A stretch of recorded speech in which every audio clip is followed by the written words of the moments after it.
dipun kenalaken niki artis yang lagi naik daun niki putune Mbah Wakidi. Wis wae aku metu kok awakmu golek Wakidi lho. Wong turu wonge. Lu turu-turu ning omah golek aku SMS lho. Ora ro tak critani. Apa? Bodo-bodoe tak golekno klambi, goleki toko sak Tulungagung ra nemokne. Terus akhirnya tak jahitne goni tak. Lah iki sing angel golek sing pake lho sakmene iki, Dik. Iki ra tau lho, ngenyak awakmu. Kowe rong tau mampir gone gale ta? Rong tau ta? Aku lho kewirangan neng jeding ta, baradus karepku andukan, tak nggo andukan lah kok kleru sempake kene ta. Ora ro malah bocah iki. Bocah sakmene iki jan sempake lebar. Makane dolan wae Wakidi ngono. Ya engko tak kene mbahmu. Goleki lho. Kancane ngusung-ngusung ya badok kae. Mbak tuku wae piye iki? Gah, Gawanen mulih. emoh.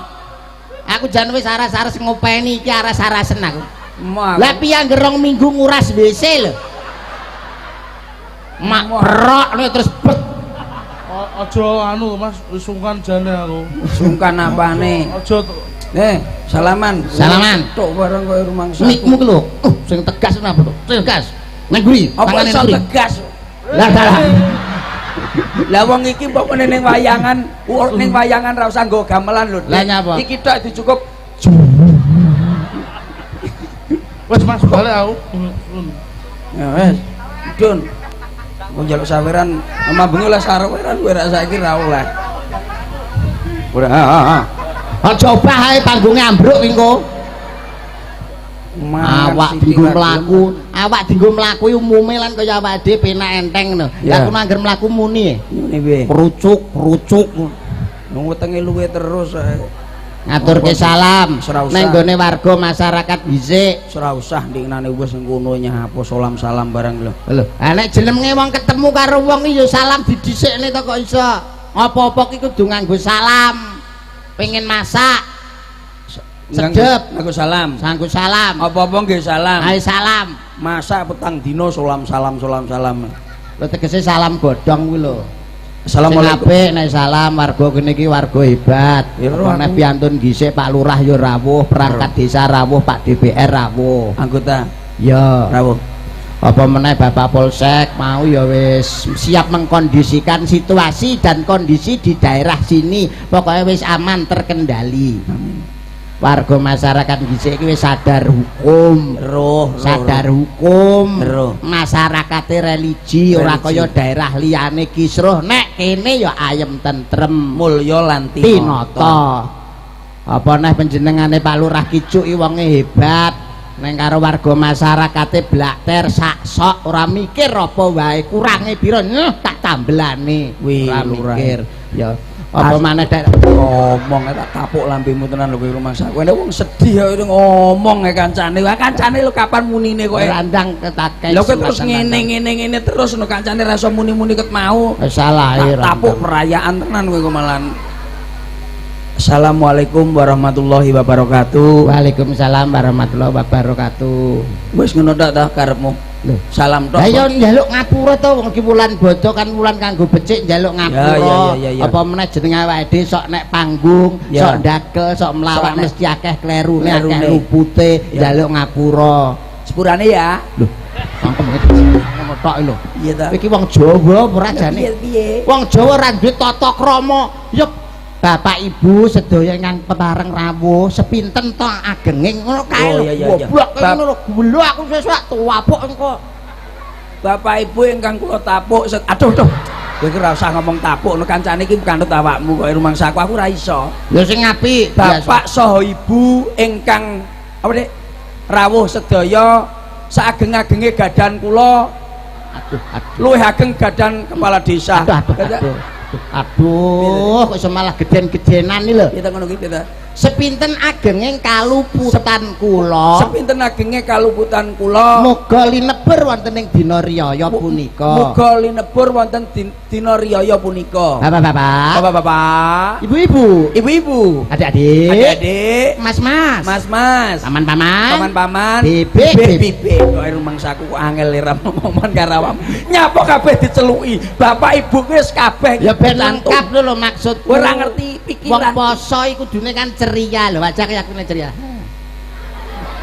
wong kok ora ceria kowe gendeng kok nyapa cerita pringamu iki seru lha wong kok dadi menungso pucet sepanjang tahun lho pucet lho ora roh kancane kowe iki aku ape metu angel lho saiki iki lah aku ape metu ning nggon tangga-tangga terus ape ning tulung lah mulane kowe gak tau salaman ora tau tuman aku kowe gak iso metu stroke berarti setruk diengkolmu lah jare ra iso metu maksudnya ra iso metu omah ora iso metu omah aku ki saiki ning omah bendina iki lah nyapa lho anu ki lho Dik simku mati innalillahi wa inna ilaihi rajiun dulur-dulure sing ado ora mbok kabari to nek sim mati iki lho simku mati innalillahi ndek kapan kok aku ora mbok kabari iki lho kok goblok kira ndok kowe iki nek mendem neng ndi mendem jengkolmu kuwi kok mendem jengkolmu ki simku ki lho entek ya dijoki lengo to Dik tuku neh kok ngomong apa to kowe iki rumah sawu sim lah ya simmu nyapa simku mati yo alah nek mendem neng ndi nek ngubur ora kuwi duduk kuwi maksudnya sim digawe numpak kuwi lho Dik sim ndi to sing tak gawe numpak biasa numpaki sapa jarene numpaki mbok demo kok alah numpak sepeda motor kuwi lho goblok oh alah surat nggo numpak kendaraan iya kuwi mati yo lapor Pak Polisi lha piye ta carane aku ora tau gawe tau ning kantor polisi burung jarene saiki wangel lak minggo-minggo aku wedi aku saiki lah mulane ya kudu lapor Pak Polisi ya sesuk tapi mbok laporno ya peraturan lalu lintas iso apa ora iso aku lampu-lampu rambu-rambu ngero nek ijo disko bocah julekmu lho apa kau wetak yang kau mentil tak mentul kowe piye ta apa kowe nek ijo ki tegese jalan oh saya kula ijo sing kaya ngene ceduk karaoke wong aku lino sabane turut ayo Pak nek ijo jalan nek kuning ning ndi Dek garean Dek ning dalan apa ning kali lah nek ning kali ya wakmu kok mas aku ya kuning-kuning lampu kuwi lho oh kuwi hati-hati lah nek abang Dik lah abang ya mlaku abang yang mandek oh lah iya mari ngono terus mlaku maksudku ijo jalan kuning hati-hati abang mandek lah nek lampune mati lah oh kuwi listrike jeklek kuwi ketoke aduh kuwi piye ta ngono kuwi piye ta ra roh aku sumpah ya rambu-rambune pas rusak carane piye umpamane aku sim mati kowe dadi sopir aku dadi sopir peraturan sesama sopir roh enggak roh lho masa ora ngerti umpama ngene enak apa ngarep pamane kode kowe numpak saka kono aku numpak saka kene terus dikode oh enak penumpang ya roh bae ngene ta aku wis bagong sawi aku enak penumpang ngene lah kok enak kode ngene oh mburi enak polisi biasa ngono surat-surat kudu dicepakne lah nek kok enak kode ngene lho oh mbokmu ndulet sambel lak ngene aduh lha kok kode ngene iki apa enak sopir kode di jalan depan itu ada lingkaran lah iya lingkaran terus dulet sambel maksudku aku ora iso lapor Pak Polisi wis tau urung blas kowe tak warai carane piye kowe lapor aku polisine umpamane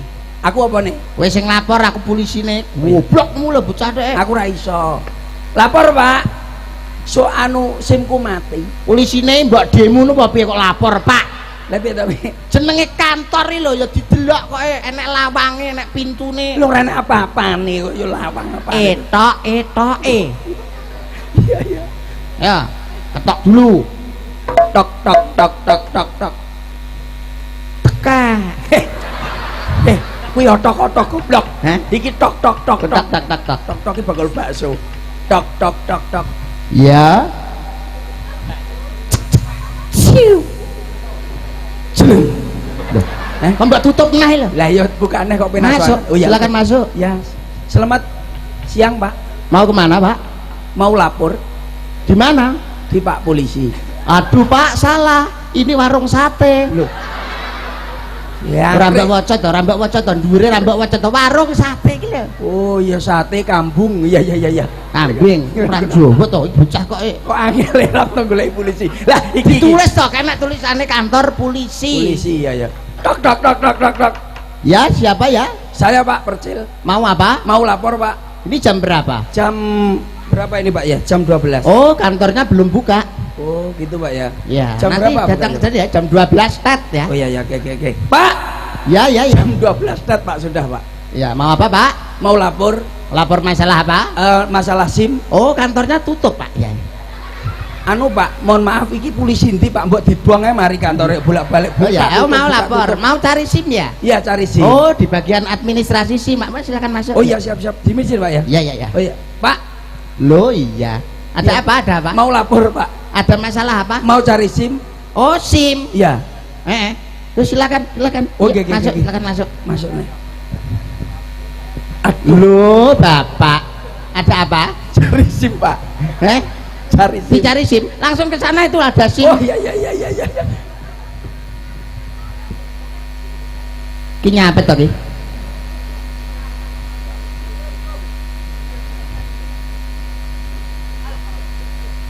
Piye. Gini, Iya. karena ini jam waktu menunjukkan pukul. Oh iya. Interupsi. Saya sudah tahu. Lah, Itu masa, Pak? tadi sudah dikomunikasikan. Sampun Bos. Nah, sudah dikondisikan, Pak. Ya. Siap 86. 86. Oke. Iki pomone wis wektu wis mepet Mm-mm. sebab Karena ada sesuatu yang tidak hal diinginkan. yang tidak dimungkinkan. Jadi Kita lanjut. perintah dari Bapak Kapolres Kapolsek. Tulung Agung dan juga Kapolres. Kapolsek di sini Dan dia- waktu dibatasi. dibatasi.